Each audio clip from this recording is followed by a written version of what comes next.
Welcome, it's 12:34 and we're stepping into the game as a young Alexander Yaroslavich, son of Yaroslav II. Right now, we've just taken the throne of Novgorod. Appointed to rule by the Nevsky's father and uncle, who are the rulers of Vladimir, one of the most powerful principalities in Rus, we are here to secure the Republic's future. Novgorod is rich in trade and influence, but it's also divided. The northern reaches are still home to pagan tribes who follow the old gods. We need to integrate them into the Orthodox faith without sparking rebellion. At the same time, I have to work with, not against the Karelians and Vepsians. These Finno-Ugric peoples are vital for our fur trade, frontier defense, and regional stability. So, our early game plan is simple: solidify our rule in Novgorod, build religious unity, and integrate the northern pagans. And then there's the danger from the west. The Livonian Order, those Catholic crusaders backed by the Pope, see our orthodoxy as a heresy to be purged. If they sense division within Novgorod, they will not hesitate to bring fire and sword. We need to watch the Livonian Order closely, tracking their every move along the Baltic frontier, but they're not our only concern in the west. Across the sea, the newly Christianized Scandinavian kingdoms, Sweden, Norway, and Denmark, are expanding their reach. The Swedes in particular are restless, eager to prove themselves as defenders of the Catholic faith, and they've already shown interest in the Neva and Ladoga regions. We need to influence the Karelians, and to do that, we need a strong example they can respect. Fortunately, we already have one among our own vassals, a man whose name I can't quite pronounce. So for the sake of my sanity, I'll be calling him Satatieto IV. I'm appointing Satatieto as our marshal. This is not just a reward for his prowess, it's a political move. By placing a respected Karelian in such a high position, we're showing his people that they have a stake in Novgorod's leadership. Then there's another issue, an unruly vassal, Simeon of Tikvin. He's influential, he's ambitious, and right now his opinion of me isn't exactly warm. I'll appoint him as spymaster, a position of trust that will flatter his ego and give him a stake in my survival. Then I'll follow it up with a gift to sweeten the deal and ensure his opinion turns positive. Next, we have Mikhail of Luki. He's not a master administrator, but he does have respectable stewardship skills, good enough to manage the realm's finances and keep our economy running smoothly. We need a Vepsian representative on the council. The best candidate we have is Miemo of Ustyug. Now, I'll be honest, his diplomacy skills aren't exactly stellar, but politically, appointing him makes sense. It's time to start our northern expansion. Controlling these lands outright will secure our economic base and strengthen our political authority. We're going to take the decision, plan the northward expansion. By doing this, we begin the process of making the northern territories officially de jure Novgorodian lands. Before we declare war, we need to make sure our military is strong enough for a fast and decisive campaign. I'm adding some Druzina cavalry, our elite heavy horsemen. These are not just ordinary soldiers, they're the professional retinue of the prince, drawn from the best warriors in our lands. Well armed, disciplined, and trained to fight in close coordination, they will serve as the spearhead of our expansion. Next, I'm adding siege engines to our roster. We declare war on the tribes of the north. Normally, in these kinds of campaigns, you might use divide and conquer tactics, isolating enemies, picking them off one by one. But that's not what we're doing here. Instead, we will show our strength. We're declaring war on all of them at the same time. We'll raise our army here in Novgorod, our heartland. The city's resources and position make it the perfect rallying point for a northern campaign. Once our banners are gathered, I'll split the force into two armies.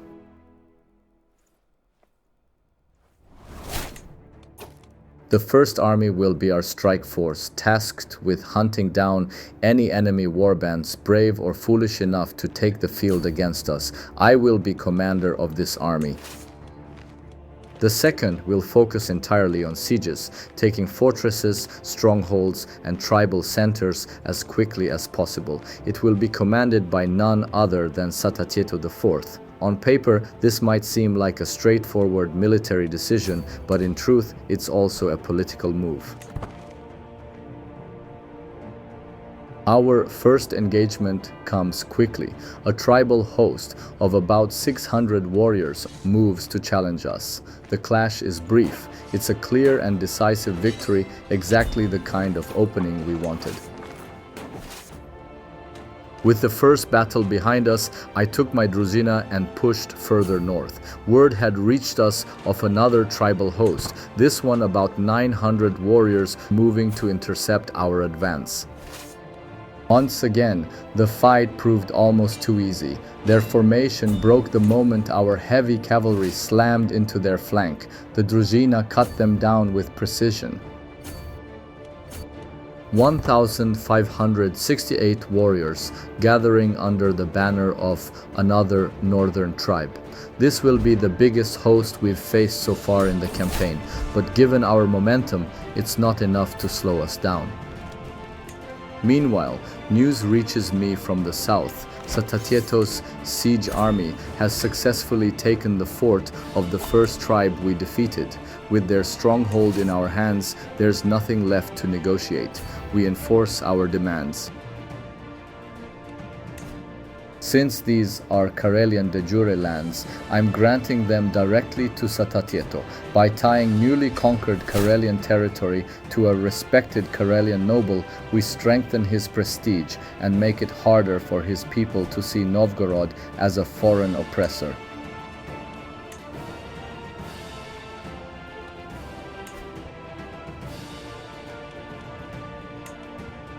As the siege army marches north to secure our gains, enemy host preparing to meet us in battle. This time, I won't be leaving command to anyone else. I will take the field personally. We take up a strong position on high ground, forcing the enemy to fight uphill if they want to reach us. Also, I've ordered our light shock infantry to slip into the nearby woods, hidden from enemy sight. The enemy is now surrounded on three sides. Our main force holding the high ground in front, our cavalry sweeping around their flanks, and our hidden infantry crashing out of the woods into their side. They're outnumbered, disoriented, and caught in a killing field with nowhere to run. At this point, there's no more finesse needed. It's time to begin the slaughter. Pressure them from the front, then hit them from the side when they're already struggling.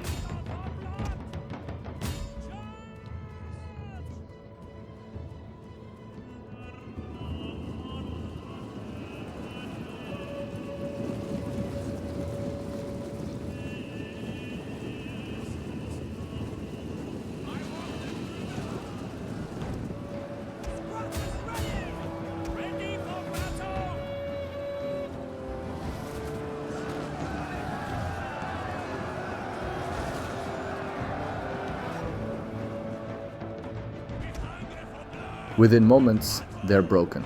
Warriors drop their weapons and scramble to escape, fleeing in all directions.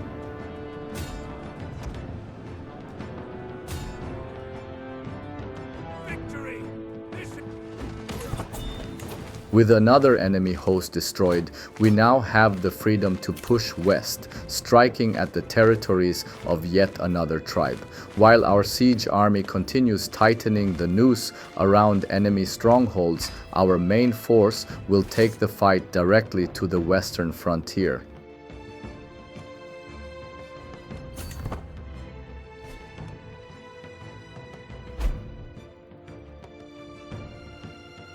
About 1,500 warriors moving to block our advance. That's another opportunity to make an example. We're going to engage and destroy this host as well. Just as we're tightening our grip on the north, troubling news reaches me. My uncle Yuri has been attacked by the Prince of Smolensk. What began as a simple border dispute has now escalated into a fully committed war between two princes. As his ally, I am obliged to answer the call. Honor demands it, and so does our political standing among the Rus. I gather my battle-hardened host and begin the long march south, and we are going to travel by land. The forests and rivers of the north fade behind us as we head into the contested heartlands. As our main army pushes south to aid our ally, Satatieto's siege force has concluded the northern campaign. The last tribal fort has fallen. Satatieto now holds more land than his domain limit allows. To avoid overburdening him and risking unrest, I've decided to grant some of the newly conquered territories to his son and heir. With this, the northern campaign is complete. All Karelian cultural lands now stand under Novgorodian control. Soon, we will begin the long process of Christianizing these territories, bringing them into the fold of Orthodoxy and integrating them fully into our realm. The first step in bringing the north into the Orthodox fold will begin with Satatieto himself. As the most respected Karelian lord in my realm, his faith will set the tone for his people. He kneels before the cross and swears his loyalty. With their most respected leader embracing orthodoxy, the Karelian tribes now have a clear path to follow. With the north secured and the Karelians turning toward orthodoxy, it's time to focus all efforts south. The Prince of Smolensk has overstepped, and we must give him a proper battle. A single crushing victory here could end this war in one stroke. Before we can reach the front, the Prince of Smolensk has caught my uncle's army in the open. We are still too far north to offer any support. The battle was fought without us, and my uncle has lost. Unfortunately, his forces are scattered and his position weakened. There's no time to waste. We must pursue the Smolensk host immediately, before they have a chance to regroup and recover from their last engagement.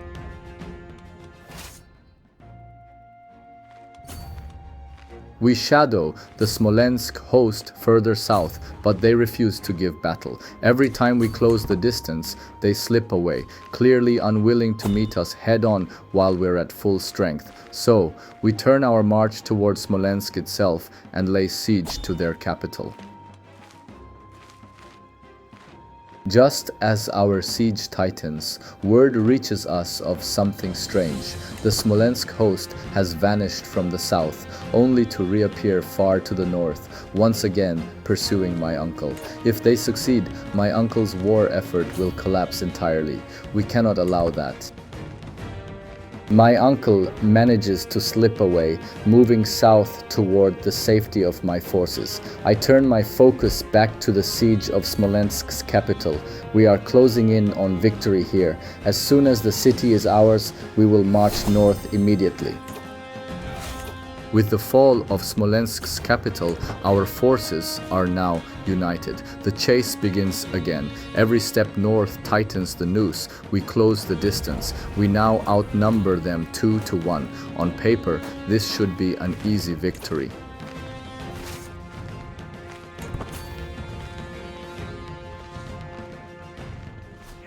At last, we've caught them.